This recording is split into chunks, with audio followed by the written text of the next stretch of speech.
Dengan kejadian ini dia bisa tahu mana teman, mana musuh.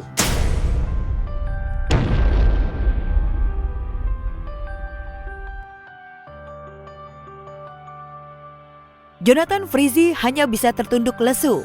Perdana duduk di kursi pesakitan, Jonathan seperti mengalami tekanan batin. Bagaimana tidak, biasa dielu-elukan banyak orang sebagai idola. Rabu kemarin, duduk sebagai terdakwa kasus vape obat keras di Pengadilan Negeri Tangerang. Penjara benar-benar jadi mimpi buruk bagi Ijong. Apalagi sebulan mendekam di balik jeruji besi, ia benar-benar kesepian. Tak satupun orang dekatnya datang menjenguk untuk memberi dukungan. Beratnya ancaman hukuman 12 tahun dan ditinggalkan orang-orang terdekat membuat mental Ijong benar-benar terpuruk.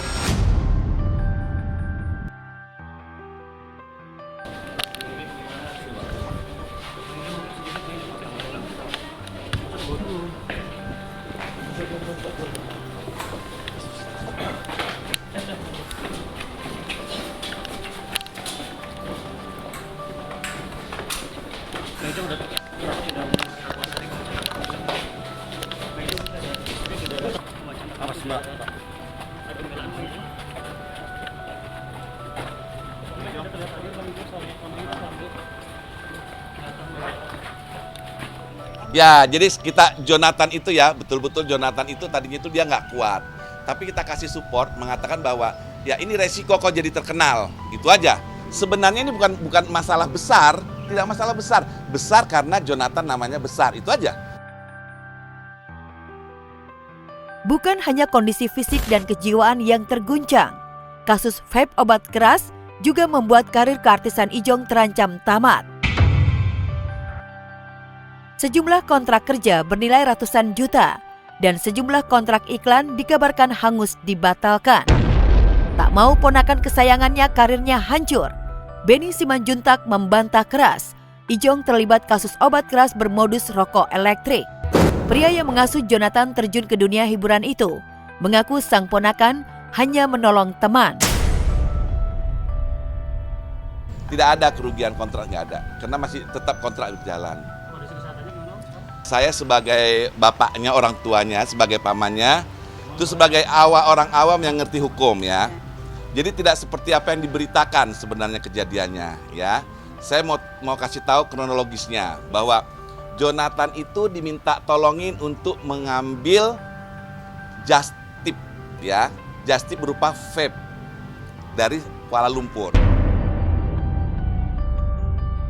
Tak hanya membantah terlibat bisnis obat keras bermodus rokok elektrik, Benny yang sebelumnya banyak menghindar awak media saat pertama kali Ijong ditangkap, tiba-tiba gacor buka suara. Paman sekaligus manajer Jonathan Frizzy itu lantang mengungkapkan Ijong bukan pengedar, tapi korban. Jonathan itu hanya membantu, bukan dia yang beli loh, membantu temannya untuk menerima just tip vape ke Jakarta. Itu aja. Kalau saya pribadi, ini memang dijebak. Saya pribadi mengatakan ini jebak ya, ini dijebak. Dan saya tahu siapa yang jebak. Ya, saya tahu siapa yang jebak karena berapa kali juga saya ketemu itu orang, saya sudah tidak feeling sama dia. Cuman ya, saya tidak mau menyangka, ini kan sudah masuk ke ranah hukum. Biar aja hukum yang membuktikan.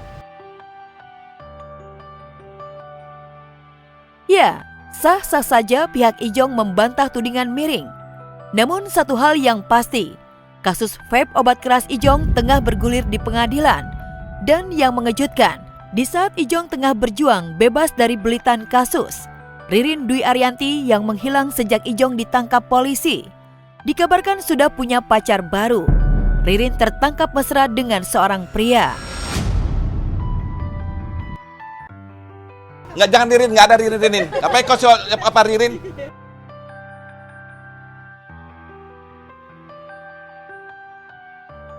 Malang niat nasib Jonathan Frizzy. Sudah nelangsa di penjara, kini harus kehilangan cinta.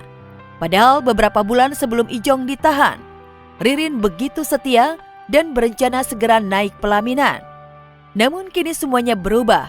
Om yang dulu bersemangat dan bangga membicarakan Ririn, kini memilih irit bicara seperti menyimpan kecewa.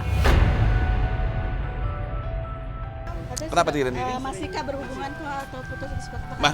Masih biasa. Ririn nggak, belum. Kita biar nanti mungkin setelah ada sidang kita baru akan sering jenguk dia. Atau